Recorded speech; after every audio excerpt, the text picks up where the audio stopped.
हाँ तो मेरे प्यारे साथियों, कैसे उम्मीद करते हैं कि आप लोग अच्छे होंगे और अच्छी से स्टडी आप लोग कर रहे होंगे। दोस्तों आज की इस वीडियो में हम लोग सीखेंगे पृष्ठीय क्षेत्रफल और आयतन पर कुछ फॉर्मूला। ठीक है ना बाबू।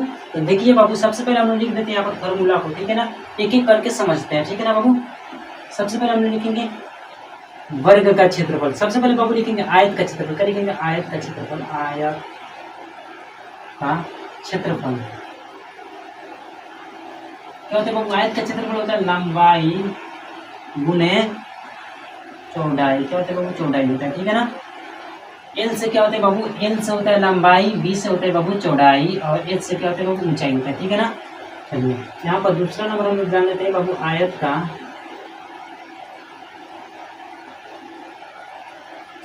परिमाप। परिमाप क्या होता है बाबू? 2 इंटू लंबाई प्लस चौड़ाई होता है। ठीक है ना। तीसरा नंबर हमारा हो जाएगा आयत का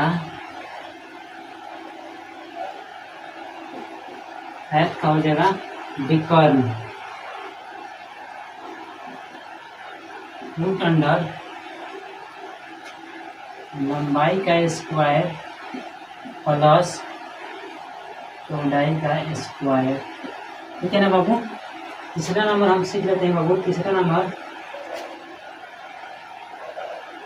आयत का चौड़ाई बराबर क्या होगा बाबू? देखिए आयत का चौड़ाई बराबर क्या होता है बाबू? क्षेत्रफल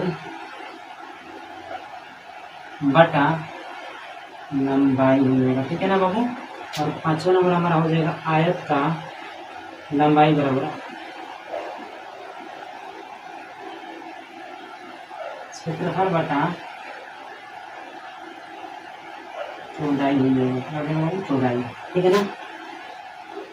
छठवां नंबर हमारा क्या हो जाएगा बाबू? वर्ग का क्षेत्रफल। वर्ग का क्षेत्रफल। वर्ग का क्षेत्रफल क्या होता है बाबू? भुजा स्क्वायर। क्या होता है बाबू? भुजा स्क्वायर। ठीक है ना। या ए स्क्वायर, यानी भुजा को ए से सूचित किया जाता है। समझ में आया? या भुजा स्क्वायर कहिए या ए स्क्वायर बोलिए। ठीक है ना। भुजा स्क्वायर भी होता है, ए स्क्वायर भी होता है। ठीक है ना। तो भुजा को ए से सूचित किया जाता है। ठीक है ना। चलिए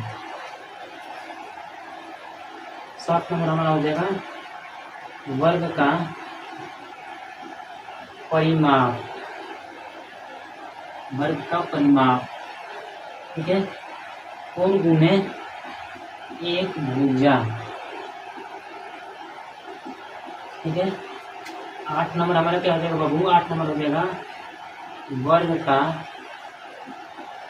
विकर्ण। ऋतु गुने भुजा। क्या होगा बाबू? ऋतु गुने भुजा हो जाएगा। भुजा। ठीक है।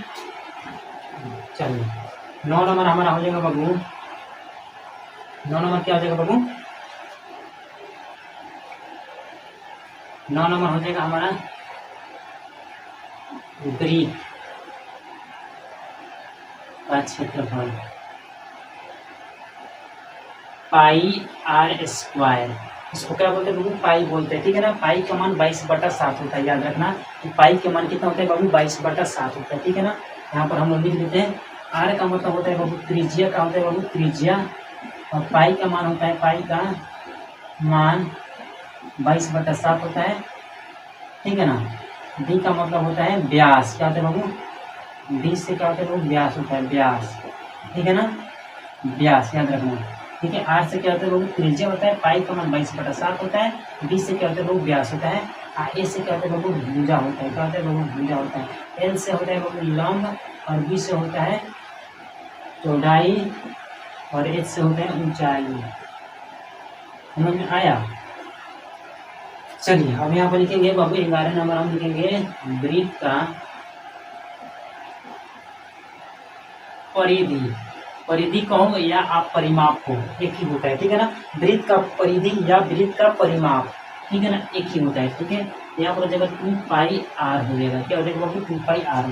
ये 10 फॉर्मूला हो गया। ठीक है ना। आप इसको नोट कर लीजिए। ठीक है ना। अब और लिखवा देते हैं बाबू, इसको आप लोग जब तक नोट कर लीजिए। ठीक है ना। ये बाबू अब जान लेते हैं अर्धवृत्त का क्षेत्रफल, ठीक है ना बाबू। अर्धवृत्त का क्षेत्रफल क्या होता है, 1/2 पाई आर स्क्वायर होता है, ठीक है ना। इसके बाद 12 नंबर में हमारा हो जाएगा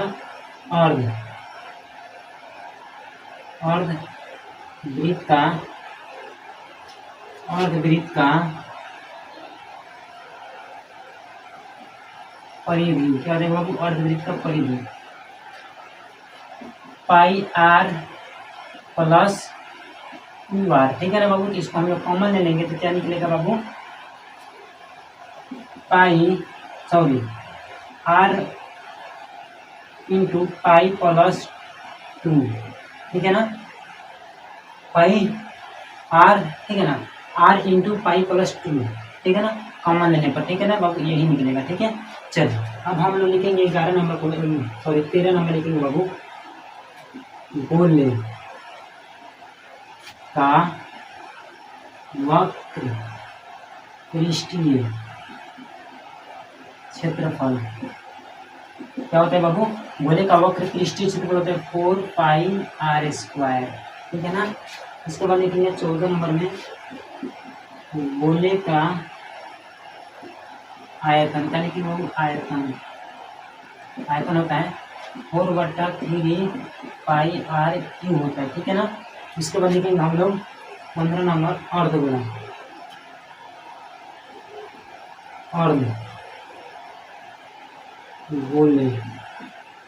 अर्धगोले का वक्र पृष्ठीय क्षेत्रफल होता है 2 पाई आर स्क्वायर, ठीक है ना। 16 नंबर में लिखेंगे बाबू अर्धगोले का कुल पृष्ठीय क्षेत्रफल 3 पाई आर स्क्वायर। इसके बाद 16 नंबर में लिखेंगे बाबू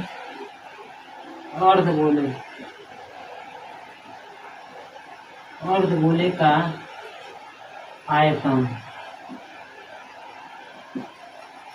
होता है 2/3 पाई आर क्यू, ठीक है ना। 17 नंबर में लिखेंगे बाबू, हो गया। 18 नंबर में लिखेंगे बेलन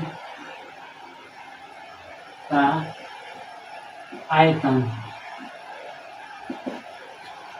होता है पाई आर स्क्वायर एच। 19 नंबर में लिखेंगे बेलन का वक्र पृष्ठीय क्षेत्रफल, वो बेलन का वक्र पृष्ठीय क्षेत्रफल है 2 पाई आर एच, ठीक है ना। इसको 20 नंबर में लिखेंगे बेलन का कुल पृष्ठीय क्षेत्रफल।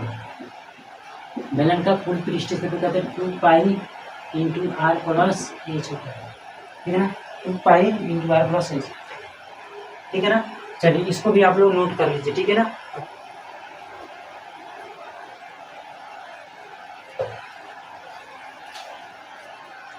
अब 21 नंबर लिखेंगे बाबू शंकु, लिखेंगे शंकु का वक्र पृष्ठीय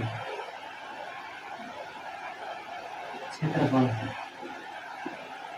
पाई आर एल, कहते हैं पाई आर एल, ठीक है ना। उसके बाद 22 नंबर में लिखेंगे शंकु का कुल पृष्ठीय क्षेत्रफल pi R into L plus R होता है, ठीक है ना। Pi R into L plus R होता है, ठीक है ना।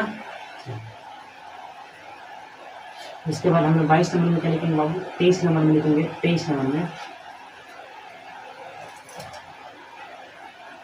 शंकु का आयतन, तो शंकु का आयतन होता है बाबू 1/3 पाई आर स्क्वायर एच, ठीक है ना। कहते बाबू एच होता है एच। ठीक है ना। शंकु का आयतन क्या होता है 1/3 पाई आर स्क्वायर एच होता है, ठीक है ना। चलिए हम लोग सीखेंगे घन, ठीक है ना।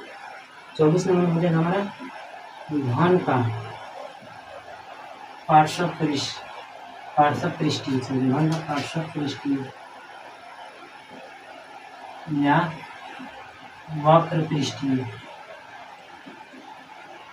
क्षेत्रफल 4 गुने भुजा स्क्वायर, ठीक है ना। 4 गुने भुजा स्क्वायर। 25 नंबर में हमारा हो जाएगा घन का पृष्ठीय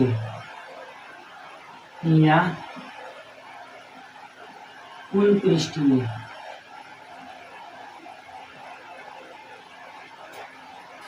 या संपूर्ण पृष्ठीय क्षेत्रफल 6 गुने भुजा स्क्वायर, ठीक है ना बाबू।